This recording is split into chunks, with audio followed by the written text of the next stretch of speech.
e eu já chamo o Pedro Rossi, que é professor no Instituto de Economia da Unicamp, está sempre aqui com a gente, nos ajudando a entender um pouquinho mais sobre economia. Tudo bom, Pedro? Seja bem-vindo. Oi, Thalita, é um prazer ver novamente, estar aqui com vocês na TVT. Pedro, eu vou pegar o gancho do Fernando Horta, ele falava sobre essa questão do déficit que está em discussão entre Lula, Fernando Haddad, a imprensa brasileira que parece querer colocar um contra o outro. Eu queria primeiro que você explicasse para a gente o que é essa discussão sobre déficit zero, como ela impacta na nossa vida, o que precisa ser feito, de repente, essa semana para balizar esse discurso, o que significam essas posições contrárias dos dois. Explica para a gente. Legal, Thalita. Olha, o déficit é nada mais do que uma previsão de arrecadação e gasto e uma meta que se estabelece. Veja, o governo sabe e controla o que gasta, mas ele não controla o que ele arrecada. A arrecadação depende do crescimento econômico, depende, no caso agora, de decisões do Congresso Nacional com relação a arrecadações tópicas em alguns setores, por exemplo, nos fundos exclusivos. Então, a arrecadação não está sob o controle do governo. O que o Haddad propôs era uma meta ambiciosa para o ano que vem, que dependia de um aumento da arrecadação. O que o Lula disse? O Lula disse o seguinte: olha, a gente não precisa do déficit zero. Se for para cortar investimento público, gasto social, não tem déficit zero. Eu não acho totalmente contraditório, Thalita, a fala do Lula com o que o Haddad vem falando. O Ministério da Fazenda apontou, sim, e apostou alto no déficit zero, mas, ao mesmo tempo, sinalizava com uma agenda pelo lado da arrecadação. Ou seja, vamos cumprir esse déficit zero arrecadando mais. Ou seja, é um ajuste pelo lado da receita. Estamos chegando ao final do ano e esse ajuste pelo lado da receita então, está um pouco mais distante. Então, não há problema, na minha visão, em rever a meta. Nenhum problema. Veja, o Congresso não ajudou, a economia não está crescendo tanto assim, então, para não precisar gastar. Ou seja, a pior coisa é precisar contingenciar gastos, cortar gasto social, cortar investimento público para cumprir uma meta ambiciosa. Então, veja, eu não vejo dessa maneira como uma disputa interna. Eu acho que é uma disputa com o mercado. E o mercado quer o déficit zero a qualquer custo. E o que o governo Lula sinalizou, o próprio Lula sinalizou, é que com corte de investimento e gasto social, aí não tem déficit zero. E eu acho de bom tamanho. Não precisa de déficit zero, na verdade. O que a gente precisa é de crescimento econômico e emprego. Porque a imprensa fez um barulho tremendo, né, em relação a essas falas, colocando de fato um contra o outro. Mas talvez haja interesses aí em, de fato, colocar um contra o outro, não é mesmo? Na sua avaliação, você falou sobre a economia não estar crescendo tanto. Quais os rumos da economia? Em que momento a gente está da economia brasileira? Olha, é uma situação onde a economia ela retoma em alguns setores, ela aumenta o nível de emprego, mas não tem um crescimento robusto pela frente, né? Há alguns desafios adiante e a gente não tem ainda uma perspectiva de um crescimento que dê conta das necessidades brasileiras, ou seja, um crescimento que de fato gere emprego de qualidade no setor formal, e que, de fato, aumente a capacidade produtiva e a infraestrutura que a gente tanto precisa. Então, veja, ainda esse governo Lula começa com um ônus enorme, que foram anos de crescimento, vamos dizer assim, lateral, de uma crise enorme que o Brasil viveu, e de desconstrução de programas sociais e do próprio gasto público enquanto instrumento do crescimento econômico. E o que a gente viu em 2023 é uma reconstrução, ainda que tímida, com um orçamento público melhor, com um novo direcionamento de bancos públicos e de empresas públicas na medida do possível, mas esse redirecionamento, essa recomposição, não pode ser pontual em um só ano. Ela tem que continuar. E um orçamento muito apertado, ou uma meta fiscal muito apertada, e mesmo uma regra fiscal muito apertada, eu já vim aqui, Thalita, conversar com você sobre isso, Ao meu ver, essa regra fiscal ela é excessivamente apertada para as necessidades da economia brasileira, para as ambições da democracia brasileira e para a reconstrução de um país que foi desconstruído em governos que foram muito ruins para nós. Então, nesse sentido, a economia brasileira ainda precisa de um empurrão, e esse empurrão deve vir com investimento público, com uma sinalização de fato nós vamos crescer, com gasto social, com redução das desigualdades. Então, ao meu ver, o papel do Estado nesse sentido ele é muito importante.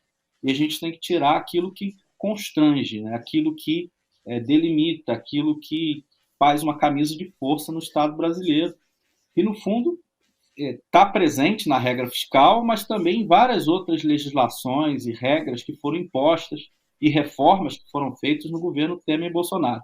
Então, para finalizar, veja, Thalita, você disse do conflito entre o governo, dentro do governo e fora do governo. Eu acho que, no fundo, há uma ideia de que há uma agenda em disputa, uma agenda econômica, onde o mercado empurra o governo para a sua agenda. Daí a necessidade do déficit zero. O déficit zero é muito mais simbólico para o mercado, para dizer, olha, o Lula vai fazer a nossa agenda, do que efetivo e real. Não vai mudar nada na economia brasileira, se for 0,5 e não for zero. Mas o mercado acha isso fundamental e a mídia faz um barulho enorme, como você disse, em torno desse tema. Bacana, bom entender tudo isso. Sobre juros, a gente tem conversado bastante sobre juros, taxa Selic. Agora parece que no dia 1º de novembro, o Banco Central reduziu mais meio ponto da taxa Selic, está em 12,25. É um índice positivo? Eu lembro que havia uma expectativa enorme na redução. Tem reduzido num patamar interessante para a economia do país?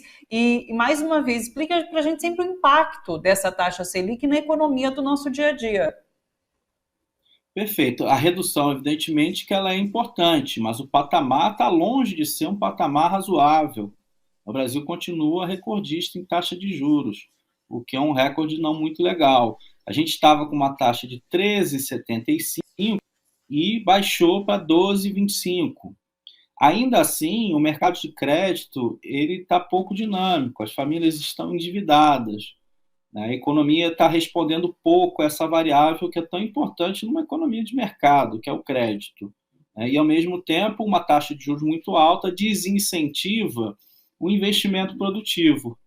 Para alguém que produz, é melhor, às vezes, colocar o seu dinheiro para render 12,25 do que apostar em algo que tem risco, que pode não ser o que ele pensou. Ou seja, uma taxa de lucro esperada ela tem que ser muito alta para o empresário investir e não deixar seu dinheiro na segurança, rendendo 12,25. Então, a taxa de juros é uma espécie de piso para o rendimento do capital. É aquele dinheiro seguro que você vai render e não tem risco nenhum, né? Ou seja, qualquer outro rendimento tem que ser acima disso. Então, dificulta o investimento produtivo, aquele que gera emprego, aquele que gera crescimento econômico. Então, a taxa de juros básica do Banco Central ela tem uma importância enorme para a economia. E o que a gente esperava era uma redução mais rápida, variável, uma vez que a inflação ela não responde diretamente aos juros e ela depende muito de fatores de custo.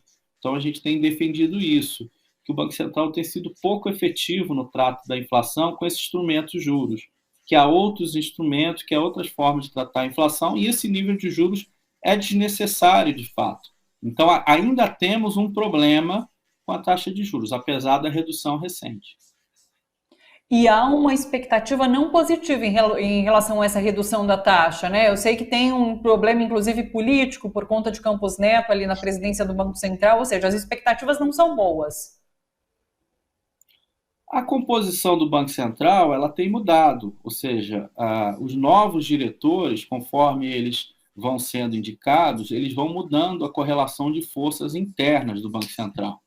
Mas isso ainda vai mudar, isso ainda é um processo, porque no governo Bolsonaro, o Congresso voltou à chamada autonomia do Banco Central, onde o mandato do presidente do Banco Central é blindado. Então, esse presidente do Banco Central, Campos Neto, ele foi indicado pelo Bolsonaro. Vários dos diretores que estão ainda lá foram indicados pelo Bolsonaro.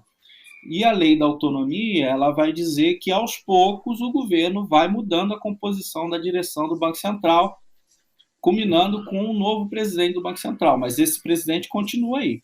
Então, é um processo. Né?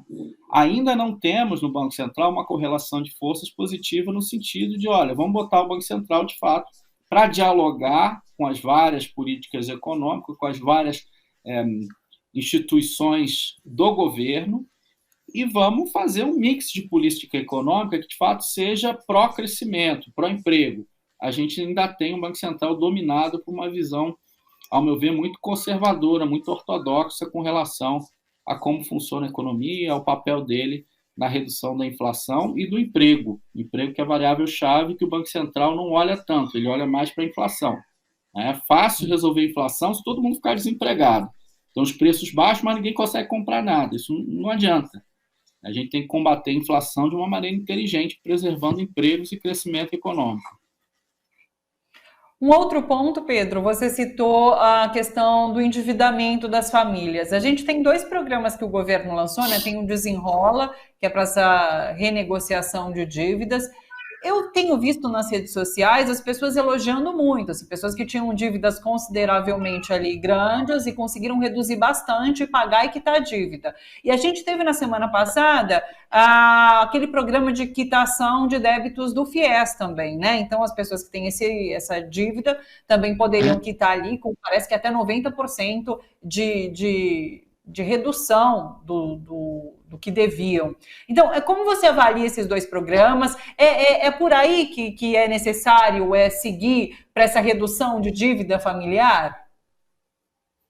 Eu acho que sim, Thalita. Veja, esses programas, eles são importantes, mas para remediar algo que é resultado de taxas de juros para as famílias muito altas. Então, a gente falou na Selic em 12,25, mas quanto que paga uma família por ano quando entra no vermelho no cartão de crédito? A gente está falando de taxas de juros anuais de mais de 100.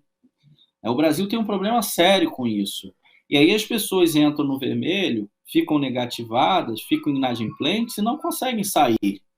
Então, esses programas, veja, são programas que tentam dar uma solução para situações familiares que são decorrentes de um problema maior, que é uma taxa de juros, de fato, fora de proporção. Então, o Desenrola, por exemplo, é um programa que vai ajudar as pessoas, famílias com até 2 salários mínimos, que foram negativadas nos anos de 2019 a 2022. Então, é um programa para torná-las adimplentes. Então, o governo federal ajuda essas famílias e isso tem um impacto também no mercado de crédito, possibilitando que essas famílias, de fato, tomem mais créditos ou usem os serviços bancários, coisas que não conseguiam fazer uma vez que estavam inadimplentes. Então, são programas interessantes e importantes, né? Mas eles não resolvem o nó da questão, que é uma taxa de juros fora do patamar internacional, fora de proporção, e que não resolve o problema da inflação. Então, esse é um ponto importante. Eu acho que a gente tem que rever a forma como a gente combate a inflação no Brasil. Desde que o Brasil estabilizou a sua moeda, resolveu o problema da hiperinflação, a gente tem uma taxa de juros fora da normalidade, em termos internacionais. E a gente não dá atenção para esse problema. É preciso debater e ir a fundo na raiz do problema. Perfeito. Só para finalizar, Pedro, você citou que o governo tem um papel importante, é o principal, na verdade,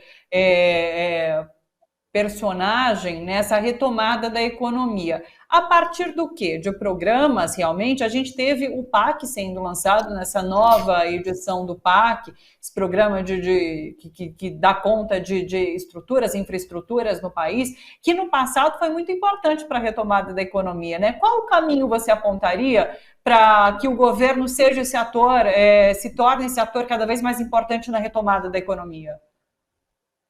Essa é uma pergunta central, Thalita. E eu diria o seguinte, olha, a economia nada mais é do que a forma como a gente se organiza enquanto sociedade, para produzir, para distribuir, para consumir. E durante muito tempo, Thalita, se achou que o mercado era a instituição por excelência que iria organizar a economia.